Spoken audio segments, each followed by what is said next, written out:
our thought, and Life is in a whole bunch of trouble. Moham's the one that has to flash first, though, as the bailout almost comes in, but it isn't quite there. Aiming's flashing forward, though, and Teddy's real dead. Aiming's very close to being able to kill Moham, but it's Ellen that's the target right now, and they'll get the double.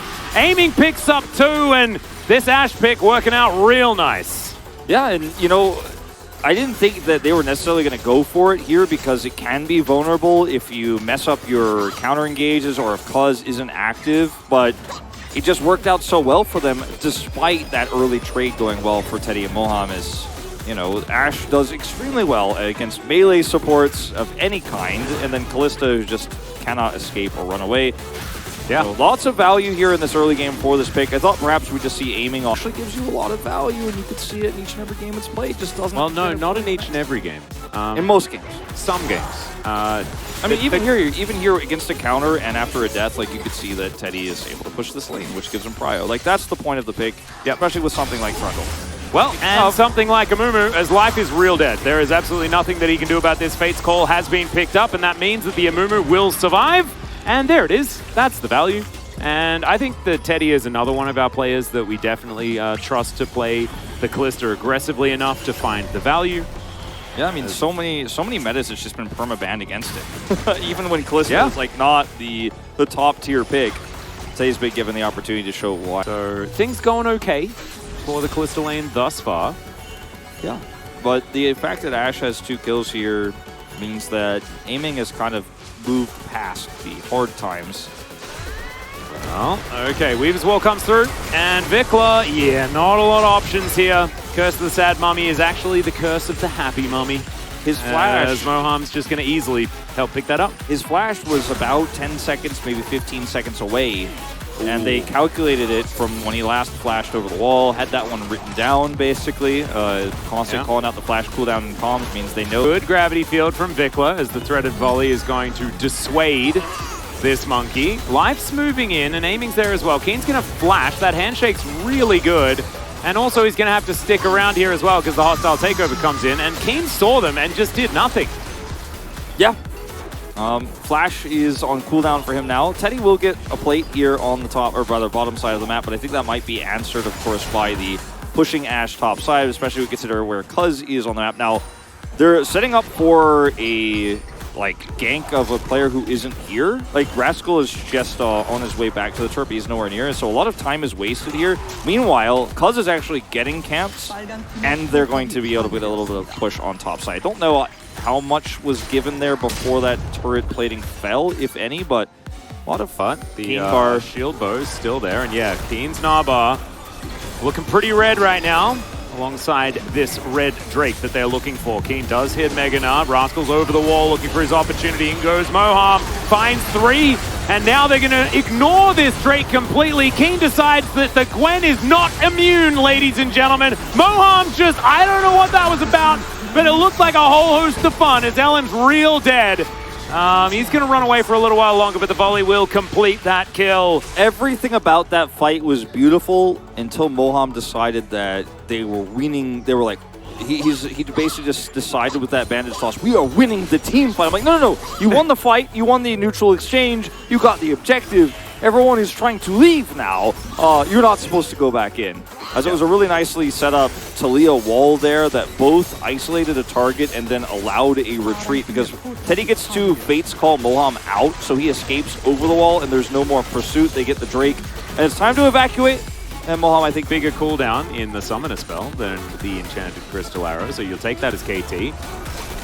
But without the arrow, this fight right now is going to be difficult, and without Life's flash, going to be even more difficult. He does have hostile takeover as there's the Weaver's Wall. He wants to use it just to zone them away, but Cuz is in here. There's the Cyclone. Can he get it? No. Ellen's going to lock that one down, and the fight is just a disaster for KT. Life will go down as well, and Vikla is running away with a spear in the knee. And aiming's killing a Grump. He knows that this one, there's nothing he can do. Last time the fight was won by really nice finesse. A great Weaver's Wall with an Amumu on the other side who gets pulled out the last possible second. It was like, Moham, return! And then goes back in. Yeah. And I know you guys like to meme the Pokemon trainer there for the Kalista, but it's just so true in this case. But yeah.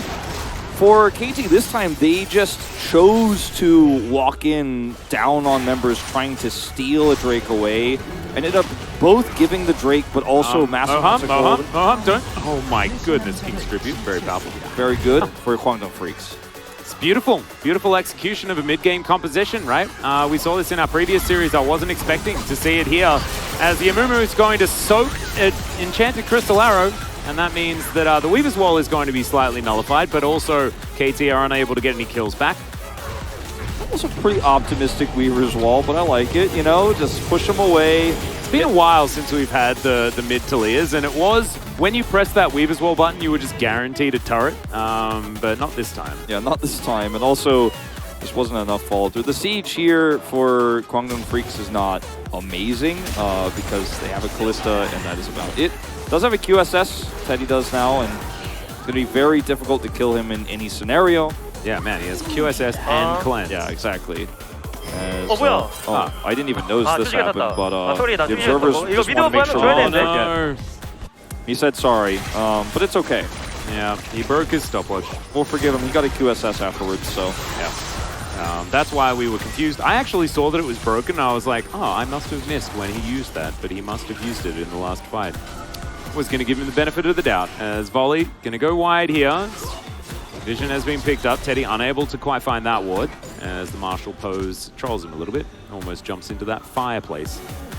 Okay, this fight here is Infernal Soul for a comp that I was going to say really needs it desperately, but with the lead they have, it's just a cherry on top of an amazing game here for Kwangdong Freaks. They're just trying to set up for this prio. 20 seconds to go. Look at that. Ellen's like, I can do it too, Fate. Look, my pillar just goes into this choke point and they cannot walk past. Rascal has teleport. Looks like he's going to back here instead of picking up that extra gold. So does have a ward he could teleport to on the bottom side of this Drake pit. Of course, also has that ward there that was not swept. Well, Keen the same thing, as Moham is going to get hit by that arrow. And Teddy says, nah, don't need to press my Fate's call button. You'll be fine. And it looks like he absolutely is. Keen is going back to base. He's going to teleport to the mid lane as well. Weaver's Wall comes in here as now LM.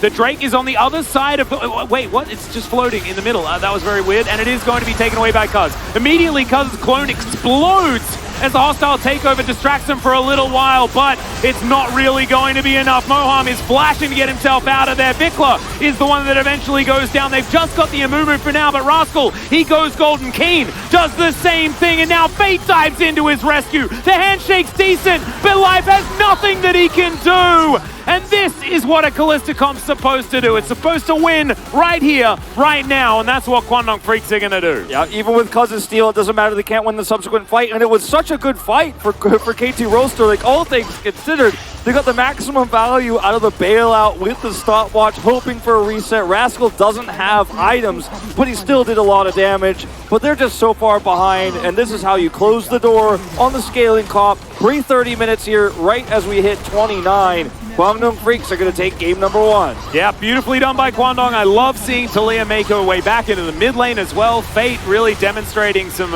actual mastery on that champion. Huge stuff here from Kwangdong Freaks, making a statement against KT.